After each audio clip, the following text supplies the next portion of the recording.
Hi everyone समस्त को गोटे स्पेशल वीडियो को स्वागत करी एवं स्पेशल गेस्ट आपण मान सहित जोड़ी सुंदरगढ़ तो फॉरेस्ट गार्ड एग्जाम जेहेतु आपण मान रही फॉरेस्ट गार्ड रिगार्डिंग तो बहुत सारा प्रश्न आपण मन एवं जॉब जो प्रोफाइल रही आपन सैलरी केते मिलिबो आपण हेला बाद को हिसाब रे आपनकर सेठी ट्रेनिंग रहिबो अपकमिंग लाइफ जदि आपण आकु बितौछंती कोन आपनकर बेनिफिट रहिबो सब जिंस पई कि आम सहित जोड़ी हिचंती सुवर्णपुर रो तो चिरंजीव नायक तो तांको आमे स्वागत करबा आज रो स्पेशल वीडियो को सर बहुत बहुत धन्यवाद आपण आम सहित जोड़ी हितिबारु तो आपण दया करी कि आपनका विषय टिके कहिबे पिला बार नमस्कार मु चिरंजीव नायक एवं फॉरेस्ट गार्ड रे पोस्टेड अच्छी सुंदरगढ़ डिस्ट्रिक्ट रे आउ बहुत खुशी लगे जे आपण इनवाइट कले गोटे सेशन को आ जेहेतु आगु को पिला मानकर परीक्षा अछि पिला मानन बहुत इंटरेस्ट थिबो जे जानिया पई कि जे केमिति हमें प्रिपरेशन करिथिलु केमिति फिजिकल क्लियर करथिलु आ केमिति आ जॉब रो प्रोफाइल विषय रे तो मु से विषय कहया पई चाहे तो बेसिकली जॉब प्रोफाइल होउची जेहेतु आमे गोटे यूनिफॉर्म जॉब पिंधुचे तो हमर ड्यूटी टा ही रहिबो आउ यूनिफॉर्म तो आपण सा जानि चंदी 24/7 ने ड्यूटी रहे आउ ता परे भी हमें जॉब पे भी हमको भी समय भी मिले हमें निजे बाहर करू समय सेटा प्रिपरेशन करि परिबा आउ जॉब प्रोफाइल कहया गले हमर बहुत किछि डिपार्टमेंटल वर्क करा जाय जेहेतु फॉरेस्ट डिपार्टमेंट रे रहू आराम से करि परंती आउ हमर भी कोऑपरेटिव स्टाफ थांती से माने बहुत हेल्प करंती आपण सर मते कोन जे प्रिपरेशन स्ट्रेटजी केमति कोन नैथिले पूर्व जेतबे आपण पाइथिले केमति कोन आपण ता सहित कंबाइंड रिक्रूटमेंट से भी थिला ये भी अछि तो पाइबा पई कोन केमति कोन प्रिपरेशंस करथिले बुक्स शॉर्ट रे कहिबे ओके सर हम प्रिपरेशन हमें स्टार्ट मेन देखिबे आपण सिलेबस ता कोन देछि सेटा को पूरा प्रॉपर्ली फॉलो करिवे प्रथम आपण गोटे खाता रे लिखि दिए कोन कोन सिलेबस अछि प्रॉपर्ली सेटा नोट डाउन करिवे तापर कोन करिवे ना जहा जहा भी अछि बुक्स हमर भी अछि हमर जानि चंदी एसएससी रो भी बुक्स आछि मैथ आउ इंग्लिश तो जानि चंदी इंग्लिश हमर नीतू सिंह हो ओडिया हमर व्याकरण आछि सारस्वत कंप्यूटर एमती सब कंप्यूटर भी अरोड़ा एजुकेटर आछंती तो सेटा को सब हमें प्रिपरेशन आराम से करि परिया आ सारंकर वीडियो सर आपनकर भी बहुत किछि जिंस मु देखि छी आपन वीडियो जोटा को मते बहुत हेल्पफुल करिछि आ एग्जाम टाइम रे भी बहुत माने आपन भी छाडंती जो एग्जाम टाइम रे टॉपिक वाइज जोटा क्रीम जिंसटा आपन छाडंती सेटा बहुत मते हेल्प करिछि साइंस हो कि अलग किछि जीके भी हो बहुत बढ़िया से हेल्प करिछि तो सेटा धन्यवाद आपन धन्यवाद प्रिपरेशन आपण करि परिबे आ सारंग मुख्य रूप रे कहबा कथा सिलेबस को हमको कवर करिया को पड़िबो मॉक टेस्ट सर केते कोन लगेले पिला को यस बेटर सर हबो जो मॉक टेस्ट सर लगांती आपण एबे सर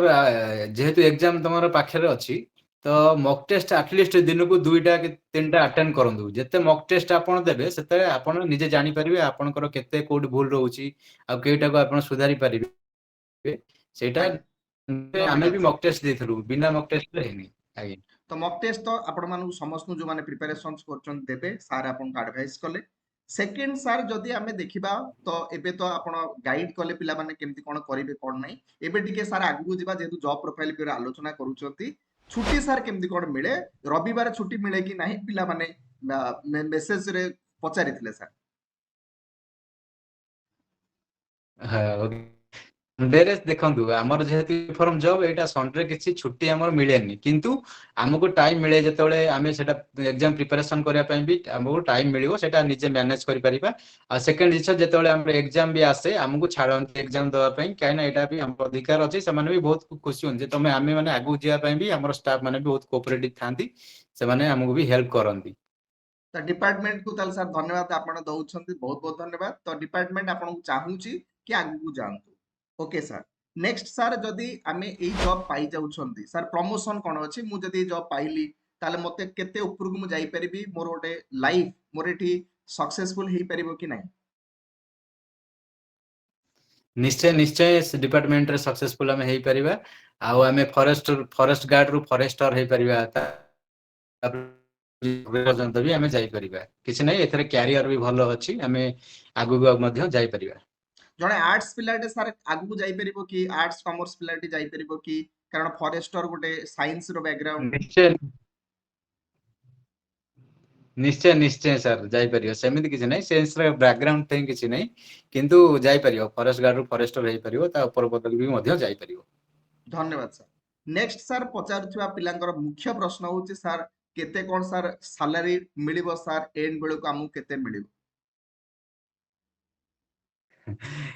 ଏବେ ତ ଯେହେତୁ ଆପଣ ଜଏନ କରିବେ ଯେବେଠୁ, ସେବେଠୁ ଆପଣଙ୍କର ବେସିକ ପେ ଚାଲେ, ଆଉ ବେସିକ ପେ 19,900 ଯୋଉଟା ଆପଣ ଜାଣିଛନ୍ତି ସେଇଟା ବେସିକ ପେ ମିଳେ।